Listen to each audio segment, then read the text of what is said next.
Hey peeps, Tyler here with my April wrap-up. The first book I finished in April was Stamped from the Beginning, The Definitive History of Racist Ideas in America by Ibram X. Kendi, which is the second book that I read by him. I listened to it on audiobook. I gave it 4 stars. The other book I had read, I also gave 4 stars. It was How to Be an Anti-Racist. I don't remember when I read that, but I also read that by him. That was a couple years ago, in 2022. So,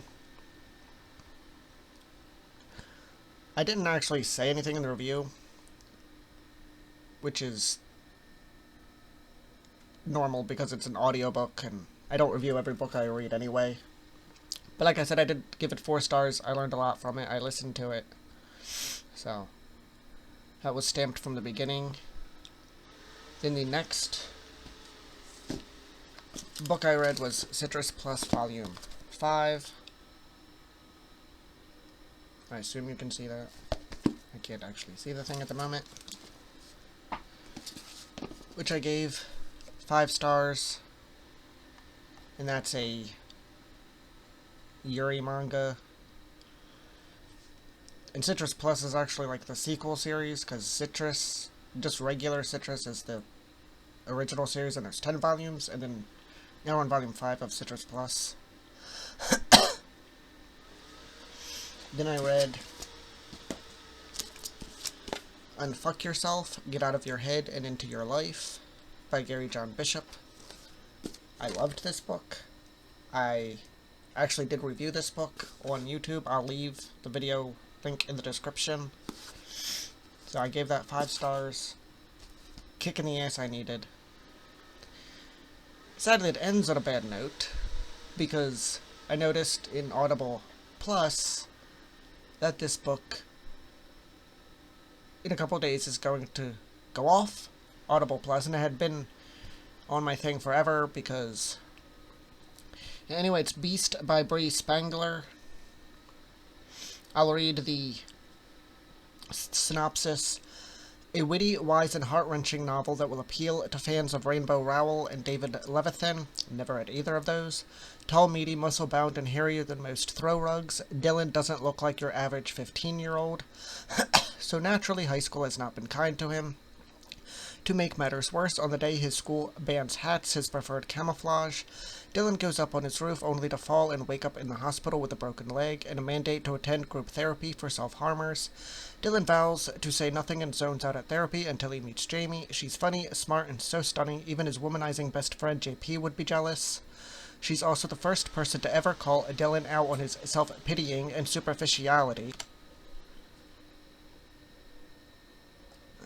Sorry about that.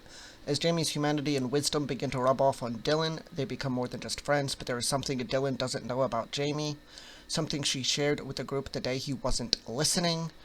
Something that shouldn't change a thing. She is who she's always been, an amazing photographer and devoted friend who also happens to be transgender, but will Dylan see it that way? Oh, I hated this book. I DNF'd it at 45%. The narrator was great. The narrator was not the problem. The story was. I think I said 45% is when I DNF'd it. I got this off Audible Plus a long time ago because I'd heard about it. Queer retelling, Beauty and the Beast. Of course I checked it out. I checked today, and when I wrote that a few days ago, and see Audible says on May 3rd it'll be removed from Audible Plus, so I start listening to it, finally. But I have since seen fellow trans people hate this book. I'm a trans man. The MC is a guy who falls for a trans girl without realizing she's trans because he zoned out and wasn't paying attention when she said so. I agree with another review that says, I don't need more cis writers to write trans pain. I gave it a chance anyway, and because of that, I wasted hours of my life on a Sunday. I want those hours back. Oh, yes, I hated this book. I'm gonna read another review, or maybe a couple, that I also agree with. I read this all in one go, and I've come to the conclusion that I hate this book. In some ways, it is well written. The description is effective. The emotions are emotional, and I did want to see how it ended. I didn't give a fuck. Except the further I read, the more disappointed I was. There were some good moments, but ultimately it's full of unhealthy emotional repression and exploitative of trans pain. Our main character has serious mental health concerns that are never truly addressed. His mother is still in mourning for a spouse that died over a decade ago. His best friend is manipulative as hell, and their relationship is one of mutual dependence with a veneer of violence. Our trans character suffers and is hurt by the cis guys around her. I don't need more cis writers to write trans pain. That's that book. Or review.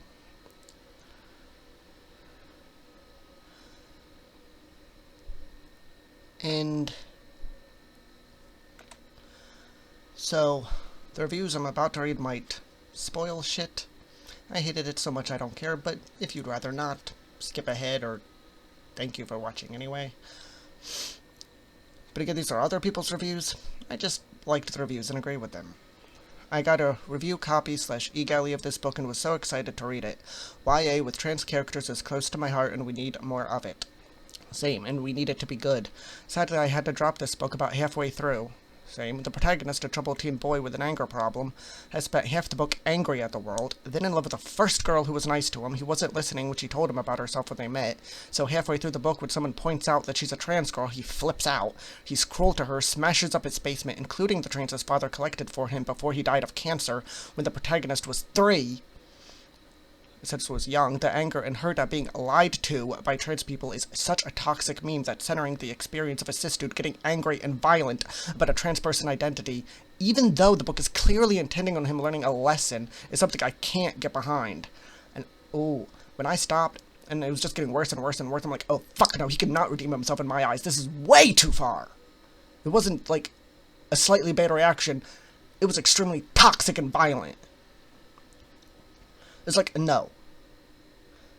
The trans girl needs to run the fuck away from him, and fast!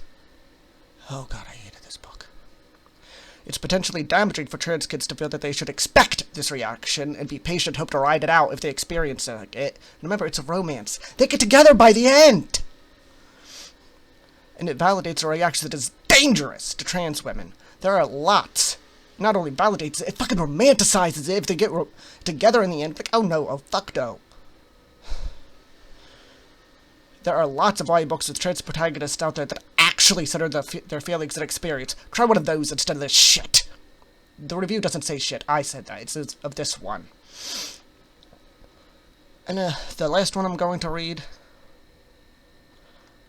I'm going to go ahead and voice the unpopular opinion here. I did not like this book. Sure, this may appear to be a really good book to introduce teens to trans protagonists, but in my opinion, it does more harm than good, as it advises that an acceptable narrative towards trans teens is to batter them with your misconceptions until you grow enough to understand and finally behave like a decent human being. Honestly, I would have disliked Dylan just as much had he been so horrible to anyone. He's a large boy at, it says 17. I did not get to that part. He was 15 when I left the book. At 17 years old, he's already able to go and buy alcohol without getting carded. He has hair all over his body. The kids at school have nicknamed him Beast. Then he comes off a roof, breaks his leg, and needs to go in for a group counseling session, which is where he meets Jamie. Even before I disliked Dylan as a character, I thought that the beginning and setup of the story was a little bit weak. I actually kind of liked the beginning initially, but then he meets Jamie, tunes out during the part where she announces that she's trans to the group, misses references that his mum and his friend and Jamie repeatedly make to the fact that she's trans, and somehow his manipulative friend is actually okay with her to some degree, and unlike him, even though Jamie manipulates the hell out of him. Jamie repeatedly made the fact, and then somehow it's her fault when he finally realizes just who he's been kissing. She thinks that he knows the whole fucking time, to the point where he says shit because he doesn't fucking know, and she's like giving him points thinking he knows. Oh my god. Because she told him the first day they fucking met. She told the whole fucking group. The blatant misgender that occurs from this point is only one of the things that I took exception to. Another is the part where his mom, who had been amazing up till that point, makes a complete departure from character and blames all of Dylan's behavioral issues on Jamie for being a bad influence on him for no other plot reason that I could see other than her being trans. And that is where I fucking stopped. Because she had been great, I'm thinking, Okay, you're being a jackass, and I don't know why. Your friend, who has manipulated the hell out of you, is somehow decent with her. Your mom is fucking wonderful. You're being a violent jackass. All of a sudden. And then his mom does a complete 180 and says that all of his issues are because she's trans, and that's it. And that's where I fucking stopped. Never mind that he fell off the roof that ended up in him in counseling before he even met Jamie. And it wasn't a complete accident. So how the hell is she the cause of all his issues, when he had issues to fucking begin with? Dylan also has rage issues. His mom has a tracking app on his phone that she lies about, which I didn't even get to that part either. Oh my fucking god! Dylan blames the fact that he's so horrible to Jamie on the fact that he's been waiting for a sign from his dead father that it's actually okay for him to kiss someone like Jamie.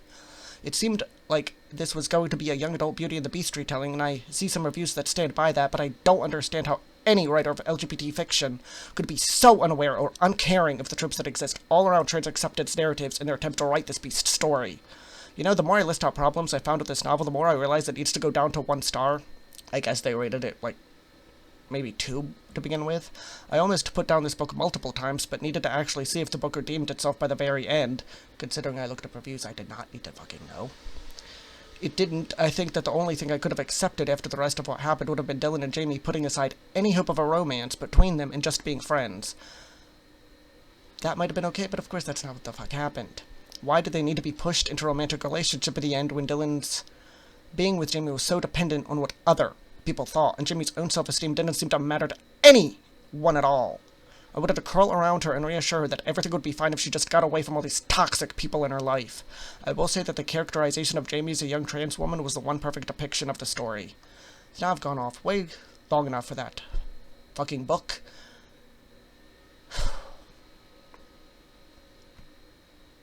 I hated that so much. I will say that is an author I will never ever ever give a second chance to. I have no idea if I have any of the other books on my to-read list. No.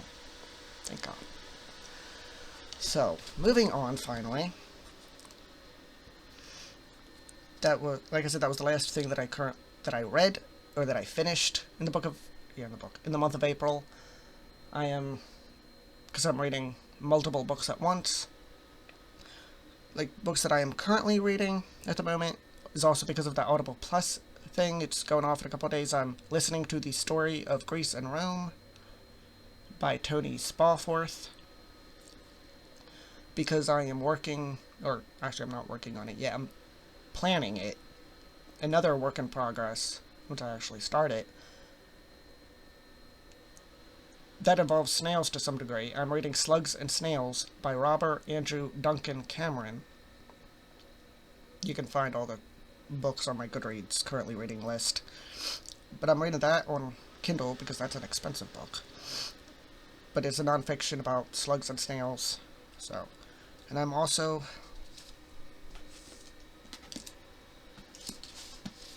reading Hell Followed With Us by, I think, Andrew Joseph White. Yes. And Unmasking Autism by Devon. I have the dust jackets, I just don't read them with the dust jacket on, I take it off, so.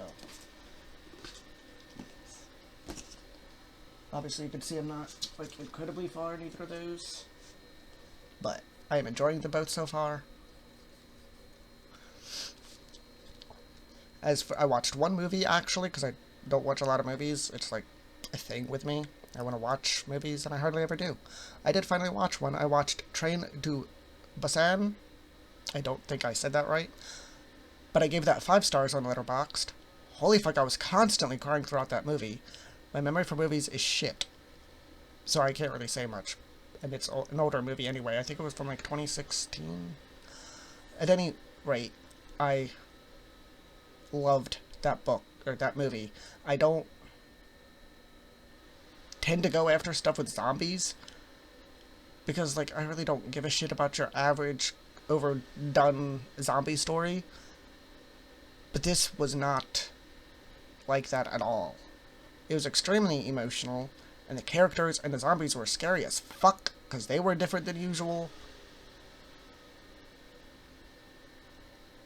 That felt like it was squeezing my heart and punching me in the gut throughout the entire movie. I loved it. Then some other random things I did in the month. I watched a few episodes of The Wild Thornberries. I hadn't played MapleStory in a long time, so I started that game up again. Made a new character. Got to level 30 fairly quickly, and it's going to be a paladin if I get back to playing that. Also played some Sims 2, which I post my gameplay on my Spangler. My link tree with all my links is in the description as well. And I've started I've started a Let's Play. I figure I'll do Let's Plays, at least of PC games. I don't know how to do consoles or anything. I might figure that out one day. But right now I can at least do PC games, of which I have a lot. I've started with The Coffin of Andy and Lele, which is a horror game, visual novel game.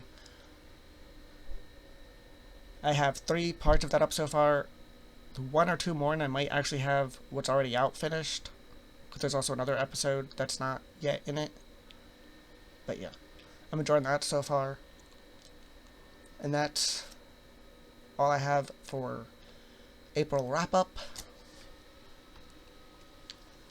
Sorry about going off on that tangent for that one book. At least everything else was good, I think. Yeah, I enjoyed Stamped from the Beginning, Citrus Plus, Volume 5, Unfuck Yourself. The other books I'm currently reading are going great. Love Train to Busan. So yeah, everything was great except that one book. So how was your April? Like, if you liked it. Comment if you want. Share and subscribe if you want to. Everything helps. And hit the bell if you want to be notified of when I post, because YouTube is apparently terrible with that. And thank you for watching, and have a nice day.